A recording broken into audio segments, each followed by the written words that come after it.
Mary, Queen of Scots, was one of the most fascinating and controversial monarchs of the 16th century in Europe. At one time, she claimed the throne of four nations: Scotland, France, England, and Ireland. Her physical beauty and kind heart was acknowledged even by her enemies. Mary was born on 8th of December 1542, and she was the daughter of King James V of Scotland and Mary of Guise. After her father's death, she claimed the throne, being less than 1 week old.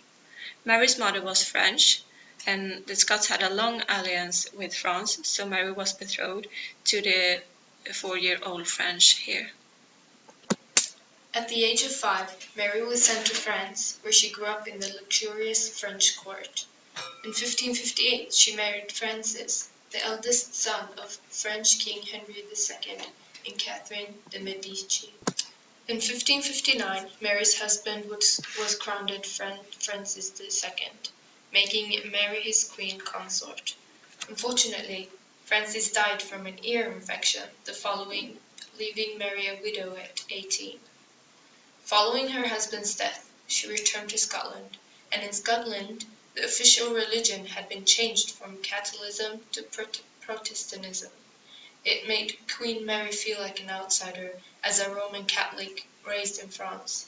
But with help from her half-brother, she managed to rule while creating an atmosphere of religious tolerance. 6 years after her husband's death, Mary married her cousin, the Earl of Darnley, and the following year she gave birth to a son. In 1567, after Lord Darnley died in an explosion, Mary married the Earl of Bothwell, the man generally believed to be the murderer of Lord Darnley. Outraged by the marriage and jealous of Bothwell's power and influence, other Scottish nobles rebelled against the Queen and her new husband. Civil war followed. After defeat at the Battle of Carberry Hill, Mary was taken prisoner and was forced to resign her crown in favour of her infant son James. Amazingly, Mary managed to escape. She raised an army, but alongside Glasgow, she was again defeated. With no more move to make in Scotland, Mary crossed the border into England to seek help from her cousin Elizabeth I, Queen of England, and she never saw Scotland ever again. Elizabeth took her into her home and locked her in, essentially because she was a threat and could cost Elizabeth her throne. For 19 years, Elizabeth kept Mary captive in a chamber. In 1586, letters sent to Mary by a Catholic called Thomas Babington were found. The letters revealed a plot to kill Elizabeth and replace her with Mary. This was the evidence needed to convince Elizabeth that while she lived, Mary would always be a danger. Elizabeth had no choice but to sign Mary's death warrant, and Mary, Queen of Scots, was beheaded on February 8th in 1587. After Elizabeth having Mary beheaded, more kings and queens have been sentenced to death. In a way, Elizabeth showed the world that nobody goes safe. After the beheading of Mary, Queen of Scots, King Charles also was sentenced to death. Same goes with Tsar Nicholas II. Mary wrote diaries. In those books, we get a clearer view of how she really felt about her life and her experiences. Through the diaries, we get to know Mary on a more personal level, and she was described as a tall, healthy, and attractive woman who loved to dance and horseback riding.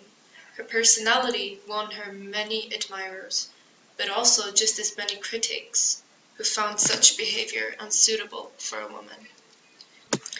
As reputations go, that of Mary, Queen of Scots, was never an especially Scottish one, nor does it appear ever to have been very good.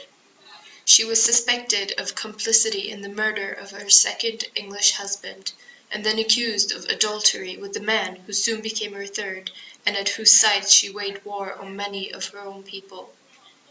So how on earth could anyone have pitied her? And yet, from another point of view, Mary's reputation could hardly be better.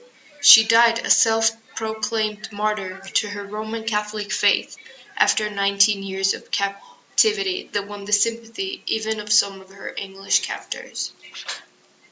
Whether Mary Queen of Scots was the champion of women's rights in the 16th century as her admirers claim, or the conspiring and murderous woman that her critics claim, she was one of the most interesting women of her time, and her life possessed all the qualities of a tragic hero.